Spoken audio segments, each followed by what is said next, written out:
I'm going to talk about today is, of course, Nepal, right? So we have hundreds of nice temples. Nepal was where Buddha was born, and of course, it's got the most courageous and wonderful people, right? And today I'm going to talk about the earthquake that was there in 2015. So 2015 started with a lot of political instability, a lot of sad people, a lot of economic losses, and the general emotion around was of distrust and skepticism, and generally everyone was angry, and that was really bad. And we also have the Himalayas, right? Like the 8 tallest mountains in the world, right? And how are the Himalayas formed is basically the Indian plate coming against the Eurasian plate, and they just collide together, forming energy and pushing things up, and that's how earthquakes are created. And hence, in 2015 April, we had the first big one, which was soon followed by the second big one as well. So it was pretty tremendous, and generally, I would say, so for the duration that I have been talking to you so far, so that was the duration of the earthquake. It was 56 seconds of utter violence. I was on a rooftop with the family. I was hearing screams, people were crying. I could see birds flocking over, screaming everywhere. And buildings were actually swaying. It was like I was on a boat in the sea. And I could see buildings falling down. And I was just waiting for my own turn, but luckily, I survived. So what ensued was about 9,000 people died, 20,000 people were injured, 500,000 houses destroyed, and about 2.8 million people were displaced internally. So it was a huge damage, and what ensued the night after the earthquake was like, I was sleeping somewhere around there as well. People were so fearful because there were hundreds of aftershocks coming over and over, huge ones. And I was actually sleeping like that when the network actually started working, and I received my Weidenfeld-Hoffmann's letter saying that I got the scholarship, and it's pretty amazing feeling, strangely.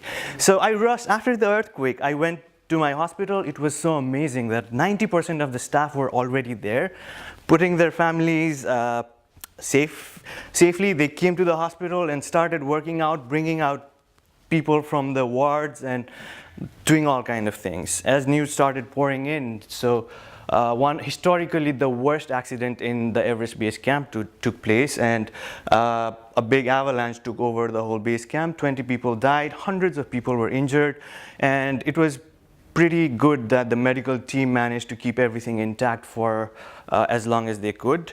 And 40 kilometers away, this is the Langtang Valley, just one of the most affected places. 600 people were residing here. The whole village over there, it was completely covered by landslide and avalanche.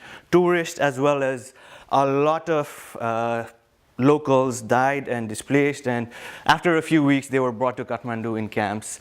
A really big destruction, really big loss was the loss of natural heritage. That these are all World Heritage sites, and strangely just 80 years back all of these were just rebuilt because there was another one 80 years back as well, a big one. I hope we can do a much better job with the reconstruction now so that we're ready for the next big one.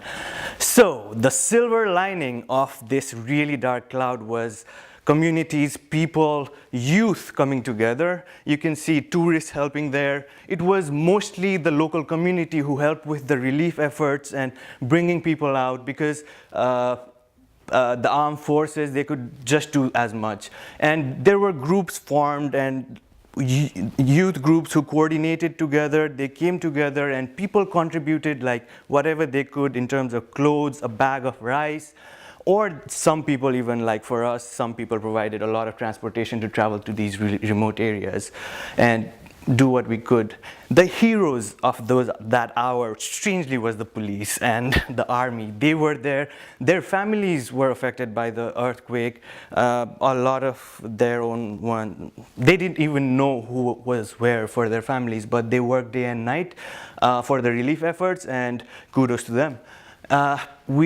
we received amazing support from the international community. 5 hours down the line, Indian team was there, and throughout the next few weeks, there were teams from all over the world, a super hospital from Israel, and I'm sure from all the countries that are represented here. And it was amazing, like people were pouring in all the time. So as we went to the remote areas, it was pretty grim. We saw more destruction, but a good aspect was the Nepalese spirit. It was quite there. You could see people coming together in communities, trying to sort things out. And like I said, the spirit just exemplified by this one image when this reporter was offered lunch by this lady who just lost her house, and she was in a tent, and I was offered the same thing when I reached that area. So it's just typical of Nepalese hospitality and, you know, basically resilience also, although that word I think is so overstated. But nonetheless, monsoon was coming, plantation time, have to think of next year. People in the villages came together, started building their own houses, although temporary. As usual, the government could not do anything because it was just too big, or they were too lazy as well. But the community came together. Almost at the end, I would like to thank the international support and the teams that came in, gave a lot of sacrifices. We even lost a few of our own, and a lot others just trying to do this humanitarian aid thing.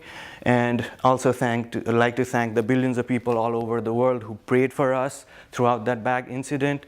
My commendation to the Nepalese youth who came together, put it all together, and did whatever they could, whatever little they could, because that was really great. And I'm sure the Nepalese people, as resilient and strong they are, will rise again and much stronger, hopefully.